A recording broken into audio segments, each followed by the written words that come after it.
আল্লাহ আমার রব, এই রবি আমার সব। দামে দামে তন মনে তারি অনুভব। তোমার দুনিয়াতে আমি যেদিকে তাকাই, অথই নিয়ামতে ডুবে আছি সবাই। পাক পাখালির গানে শুনি তসবি কলো রব, তসবি কলো রব। আল্লাহ আমার রব, এই রবি। আসসালামু আলাইকুম, আলহামদুলিল্লাহ, আসসালাতু ওয়াসসালাম আলা রাসূলিল্লাহ। প্রিয় দর্শক, আপনারা যারা দেশে আছেন প্রবাসে, সবাইকে জানাই অনেক অনেক প্রীতি ও শুভেচ্ছা। শুরু হলো এনটিভি আয়োজিত অনুষ্ঠান আপনার জিজ্ঞাসা। আপনাদের সাথে আছি আমি জয়নুল আবেদিন আজাদ।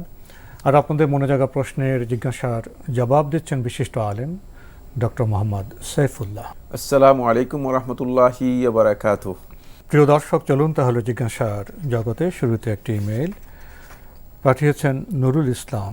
লিখেছেন, এই শীতে আপনারা কেমন আছেন? আলহামদুলিল্লাহ ভালো আছি, আপনারাও ভালো আছেন সেটা আমরা আশা করব। দেখেছেন, আপনার জিজ্ঞাসা আমার দেখা অত্যন্ত মূল্যবান অনুষ্ঠান। এনটিভিকে অনেক ধন্যবাদ এমন অনুষ্ঠান উপহার দেওয়ার জন্য। আমার ছোট ছোট 10টি প্রশ্ন, যদি এক এপিসোডে সবগুলো উত্তর দিতেন তাহলে খুব উপকৃত হতাম। এক, দাবা খেলা কেন জায়েজ নয়? অনেকে বলেন দাবা খেলায় বুদ্ধি বাড়ে। ইসলামের সেই যুগে কি দাবা খেলার প্রচলন ছিল? না থাকলে কিভাবে হারাম হলো? ধন্যবাদ। এই ভাইকে গুরুত্বপূর্ণ প্রশ্ন করেছেন দাবা খেলা সম্পর্কে। দাবা খেলা হারাম, দাবা খেলা জায়েজ নেই। হ্যাঁ, জাহেরি যুগ থেকে দাবা খেলার প্রচলন ছিল। দাবাকে নারদেশির বলা হয় থাকে। মুসনাদে আহমদ হাদিসে এবং আবু দাউদে বর্ণিত হয়েছে রাসূলুল্লাহ সাল্লাল্লাহু আলাইহি ওয়াসাল্লাম এই খেলাকে নিষেধ করেছেন। সুতরাং দাবা খেলা একেবারেই পরিচিত এবং হারাম ছিল। হ্যাঁ, আপনি যে কথা বলেছেন এতে অনেকের ব্রেন শার্প হয়, বা কি বলছেন একটা শব্দ বলছেন, বুদ্ধি বাড়ে। হ্যাঁ, বুদ্ধি বাড়ে। এই বক্তব্যটি ইমাম শাফি রহমতুল্লাহ দিয়েছেন। ইমাম শাফি রহমতুল্লাহ তার বক্তব্যের মধ্যে এই কথা উল্লেখ করেছেন যে এতে বুদ্ধি বৃদ্ধি পায়, কিন্তু যে বুদ্ধির কোনো প্রয়োজন নেই। তার কারণ হচ্ছে এটা অলস বুদ্ধি। দাবা খেলা মানুষদেরকে চেতনাগত দিক থেকে অলস এবং বিকলাঙ্গ করে তোলে। মানসিক দিক থেকে সে প্রতিবন্ধী মতো হয়ে যায়। ফলে পরবর্তী সময় সে শুধুমাত্র এই খেলা ছাড়া আর অন্য কোনো কাজে নিজেকে ইনভলভ করতে পারে না। এই জন্য একটা আসক্তি এসে যায়। মানে যেই সমস্ত কাজের আসক্তি আছে, যে সমস্ত কাজে শারীরিক ক্ষতি আছে, যে সমস্ত কাজে মানসিক ক্ষতি আছে, সেই কাজগুলোকে ইসলাম মানে অ্যাভয়েড করতে বলেছে, সেগুলো ইসলাম দূরে থাকতে বলেছে। কারণ এগুলো ক্ষতি আছে, মানে এর দরার আছে। ক্ষতিটা দাবাতে অনেক বেশি। আপনি দেখেন যে অনেককে দেখা যাচ্ছে দাবা খেলতে খেলতে 3 দিন 4 দিন একসাথে দাবা খেলতেছে। না, আপনার দাবা এত সময় যায়, জি, তিনি তার দৈনন্দিন কাজ কীভাবে করবেন, অফিস কীভাবে করবেন, সালাত কীভাবে আদায় করবেন? এগুলো কেউ করতে পারবে না। 2 নম্বর বিষয়টা হচ্ছে খেলা কাকে বলে আর দাবাটা কি, এটার মধ্যে একটু মানে পর্যালোচনা করতে হবে।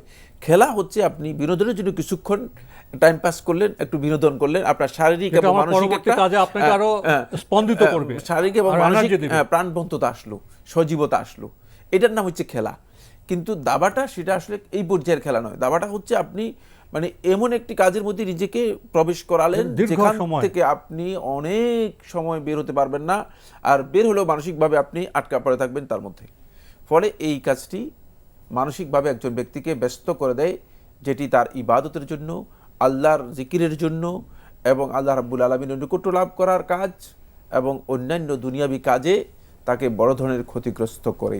এই জন্যই মূলত ইসলাম এই দিকটাকে সবচেয়ে বেশি অগ্রাধিকার দিয়েছে। এই ক্ষেত্রে জুমহুর উলামায়ে কেরামগণ এটাকে হারাম বা নিষিদ্ধ বলেছেন। সময় তো সদ্ব্যবহার করতে হবে, সময়ের জন্য তো জবাবদিহি করতে হবে, সময় তো গনিমত। আর লিখেছেন, ইসলামের দৃষ্টিতে সবচেয়ে কৃপণ ব্যক্তিকে? সবচেয়ে বড় কৃপণ হচ্ছে ওই ব্যক্তি মান যুকিরতু ইনদাহু ফালাম ইউসাল্লি আলাইহি। রাসূলুল্লাহ সাল্লাল্লাহু আলাইহি ওয়াসাল্লাম হাদিসের মধ্যে বলেন, যার সামনে আমার নাম উচ্চারণ করা হলো কিন্তু সে আমার উপর দরুদ পাঠ করলো না সাল্লাল্লাহু আলাইহি ওয়াসাল্লাম। আল্লাহ নবী সাল্লাল্লাহু আলাইহি ওয়াসাল্লামের নাম উচ্চারণ করার পর যদি কোনো ব্যক্তি চুপ করে থাকে, বুঝতে হবে যে এর চেয়ে বড় কৃপণ এই পৃথিবীতে আর কেউ নেই। কারণ সে মানে আল্লাহ রাব্বুল আলামিন তাকে 10টি রহমত দিতে চাচ্ছেন, মানে এই রহমতটুকু তার মানে গ্রহণ করার মতো যোগ্যতা নেই। মানে সে দেওয়ার মতো কোনো ক্ষমতা রাখে না, নেয়ার মতো কোনো ক্ষমতা রাখে না। রসুলকে জানাই হলো না, জি। রসুলের গুরুত্ব উপলব্ধি করা গেল না, তো সে দরুদ কিভাবে পড়বে? জি। রসুল জানতে হবে তো, রসুলের জন্য তো প্রেম থাকতে হবে তো। আরও লিখেছেন, ভাড়াটিয়া মালিক কেমন সম্পর্ক হওয়া উচিত? ভাড়াটিয়া মালিক এর সম্পর্ক হচ্ছে প্রতিবেশীর সম্পর্ক।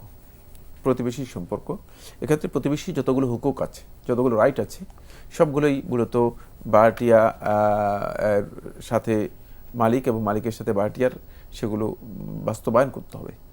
কিন্তু আমাদের সমাজে দেখা যায় যে ভাড়াটিয়া মনে হয় যেন পরগাছার মতো, মানে দুইটা যেমন শ্রেণী হয়ে যায়। হ্যাঁ, আর মালিক হচ্ছে একটা বট গাছের জমিদারের মতো। জমিদার, মালিক হচ্ছে বট গাছ, উনি প্রজা। প্রজা, আর ভাড়াটিয়া হচ্ছে প্রজা এবং পরগাছার মতো, অনেকটা মানে খুবই হীনদীন হয়ে থাকতে হয়।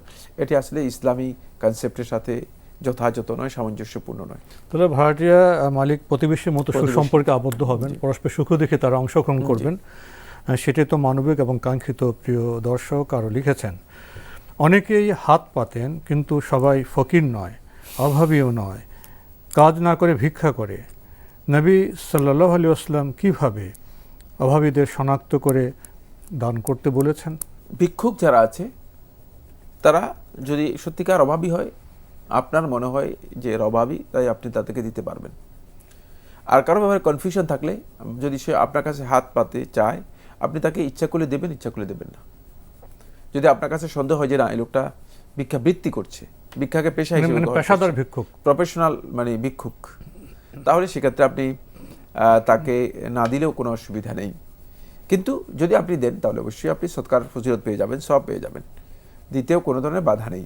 তবে আমরা ভিক্ষাবৃত্তিকে যেহেতু ইসলাম হারাম করেছে, এক্ষেত্রে আমরা মনে করে থাকি যে যারা পেশাভিত্তিক মানে ভিক্ষা করছে, অথবা ভিক্ষাকে নিজেদের জীবন যাপনের জন্য একটা মানে পেশা হিসেবে গ্রহণ করছে, ভিক্ষাকে প্রমোট করার চেষ্টা করছে, এটাকে বন্ধ করার জন্য, এই পথটাকে রুদ্ধ করার জন্য আমি মনে করে থাকি যে এই সমস্ত জায়গায় ভিক্ষা না দেওয়াটাই সবচেয়ে শ্রেয়।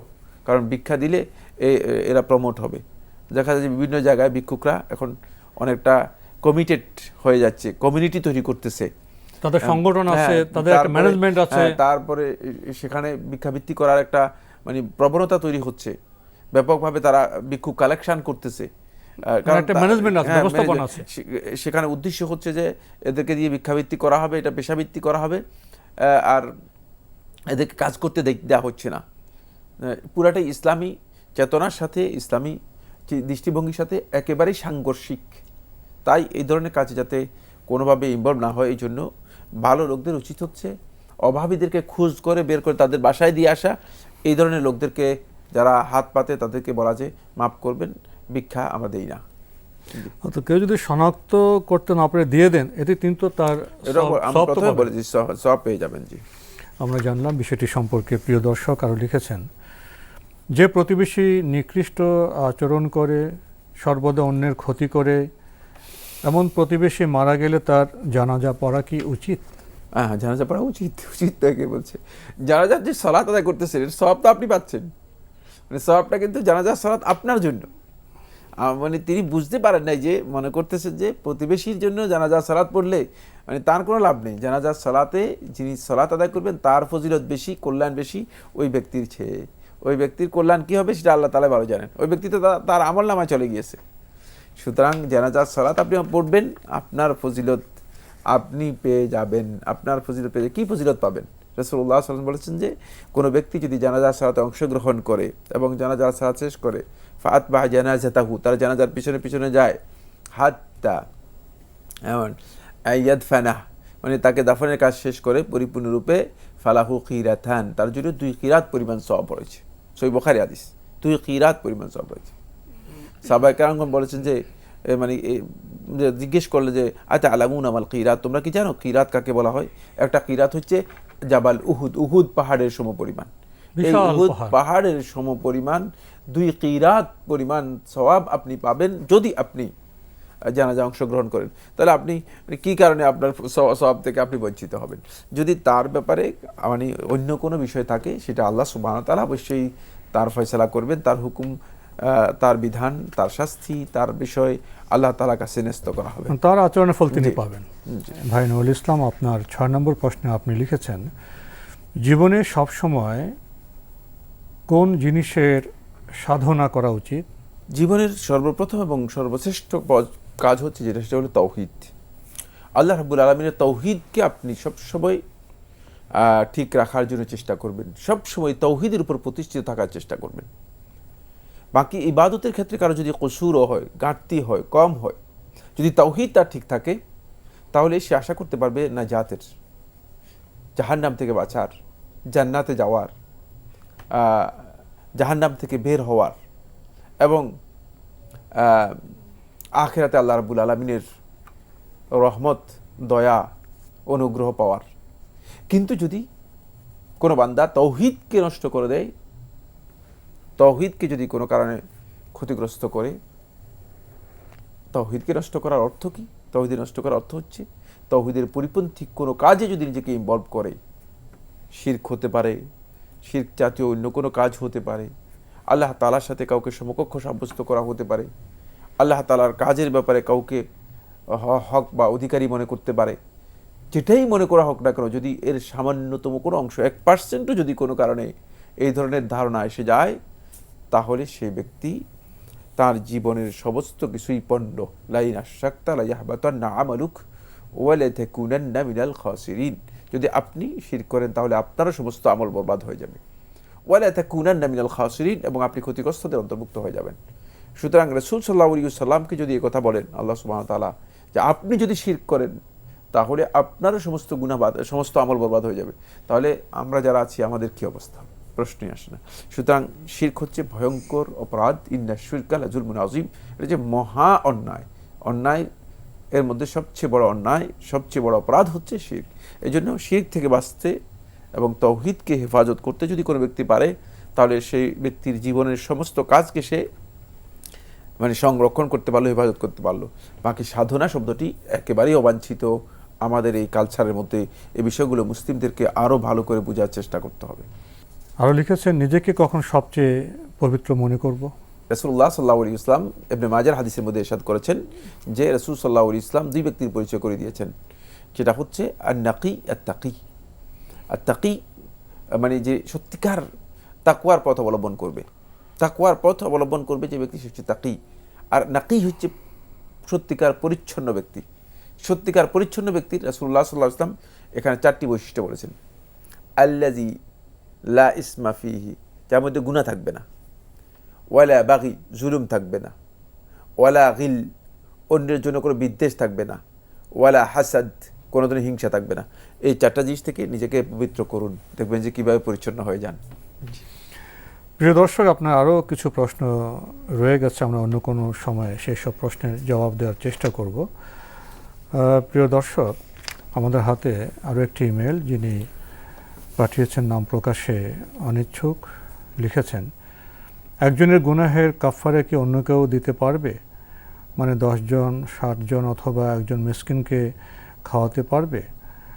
আমার স্বামী এবং আমার দ্বারা বিশেষ গুনাহ হয়ে গেলে যদি আমি দুজনের পক্ষ থেকে ফকির খাইয়ে দিই, তাহলে দুজনের কাফারা আদায় হবে? তাকে জানিয়ে দিতে হবে, নাকি গুনাহ যার তার টাকাতেই সে খাওয়াবে, আমারটা আমি খাওয়াবো? নিয়মটা বুঝিয়ে বলবেন। গুনাহের কাফারা বলতে গুনার জন্য কাফারা দিতে হবে এ ধরনের কথা নেই।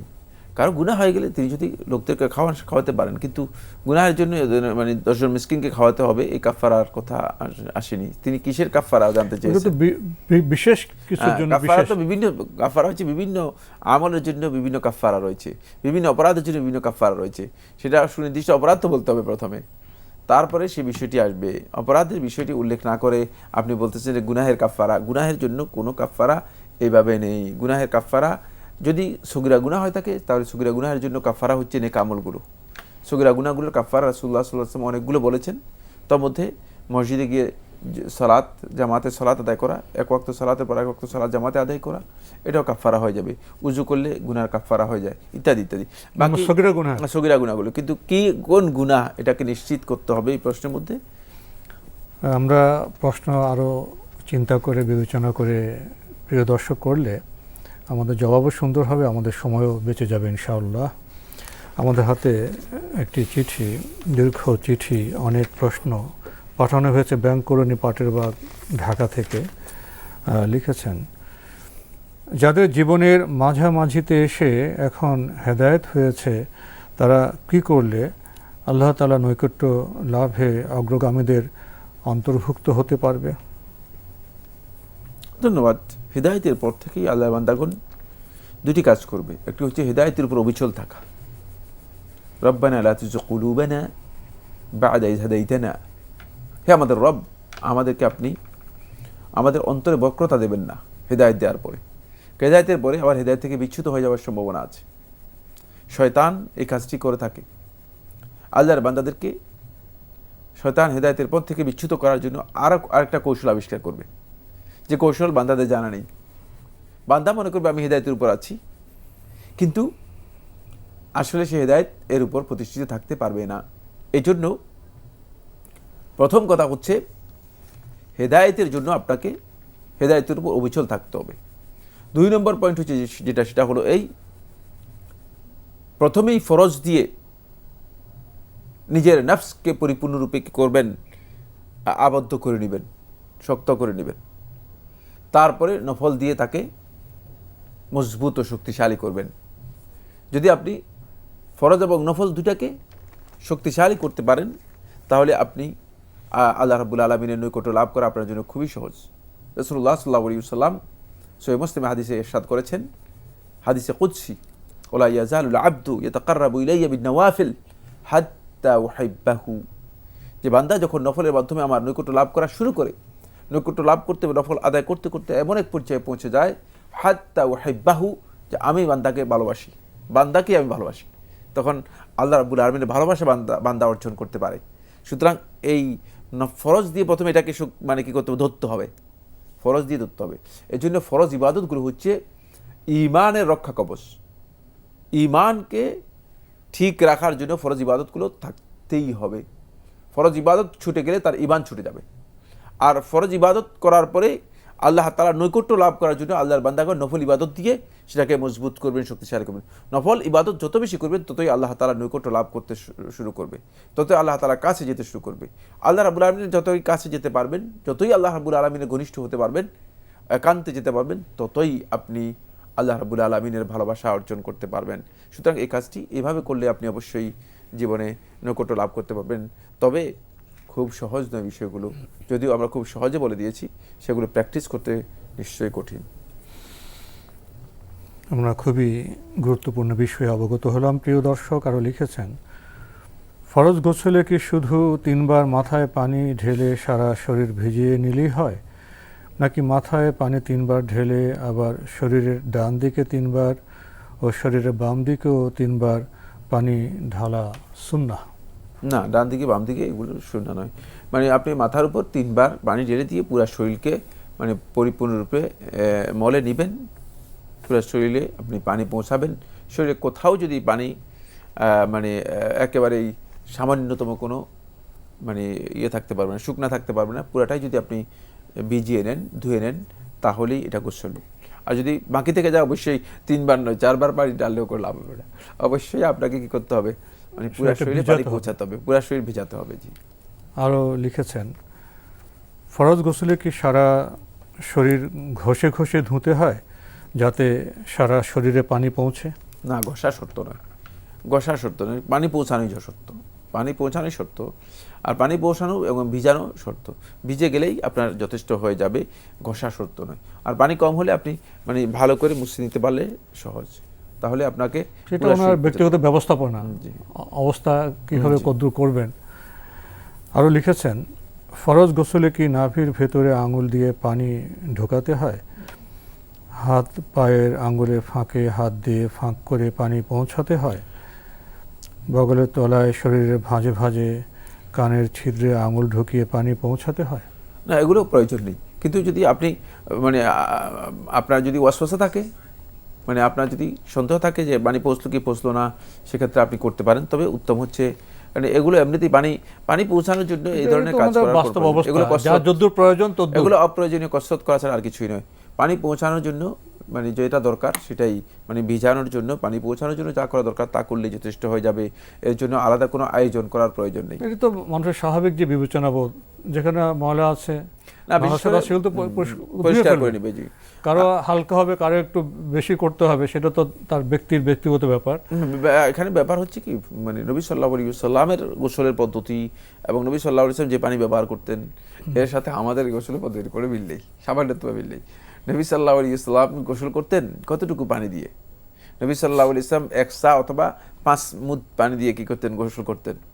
তো 1 সা 5 মুদ পানি দিয়ে গোসল করা, আর এখন আপনি গোসলের মধ্যে অর্ধেক পানি ঢেলে দিচ্ছেন, মানে এখানে সুতরাং প্রশ্নই আসে না, এখানে পানি পৌঁছবে না করে সুযোগই নেই, অবকাশই নেই। তারপরেও শুধু নিশ্চিত হওয়ার জন্য আপনি অবশ্যই 3 বারও পানি ঢালতে পারেন। জি, তো আজকে আমাদের এখানে শেষ করতে হচ্ছে। আপনাকে অনেক ধন্যবাদ। আপনাকে অনেক ধন্যবাদ। প্রিয় দর্শক, আমরা দেখছিলাম এনটিভি আয়োজিত অনুষ্ঠান আপনার জিজ্ঞাসা। আমাদের অনুষ্ঠান আপনারা এনটিভি অনলাইনেও দেখতে পারবেন। ভিজিট করুন www.ntvbd.com। এছাড়া ইউটিউবে এবং আমাদের ভেরিফাইড ফেসবুক পেজ অনুষ্ঠান দেখতে পারবেন। পরিচ্ছন্নতার বিষয়টি, তাহারাতের পবিত্রতার বিষয়টি মুসলিম জীবনে খুবই গুরুত্বপূর্ণ। তবে অসবাসা যেন আমরা পড়ে না যাই। ব্যক্তি বিবেচনা করবেন তার কোথায় ময়লা আছে, কোথায় অপবিত্রতা আছে, সেগুলি নিজের ব্যবস্থাপনায় আপনারা ঠিক করে নেবেন। প্রিয় দর্শক, চিঠি লিখুন, প্রশ্ন পাঠান আমাদের ঠিকানায়। পরিচালক আপনার জিজ্ঞাসা, এনটিভি, বিএসসিসি ভবন, 7ম তলা, 102 কাজী নজরুল ইসলাম অ্যাভিনিউ, কারওয়ান বাজার, ঢাকা 1215। ইমেল অ্যাড্রেস আপনার জিজ্ঞাসা @ntvbd.com। মহান আল্লাহ আমাদের সবাইকে নিরাপদে রাখুন, রাখুন শান্তিতে। আসসালামু আলাইকুম। আল্লাহ আমার রব, এই রবি আমার সব, দামে দামে তুন মনে তারি অনুভব। আল্লাহ আমার রব, এই রবি আমার সব।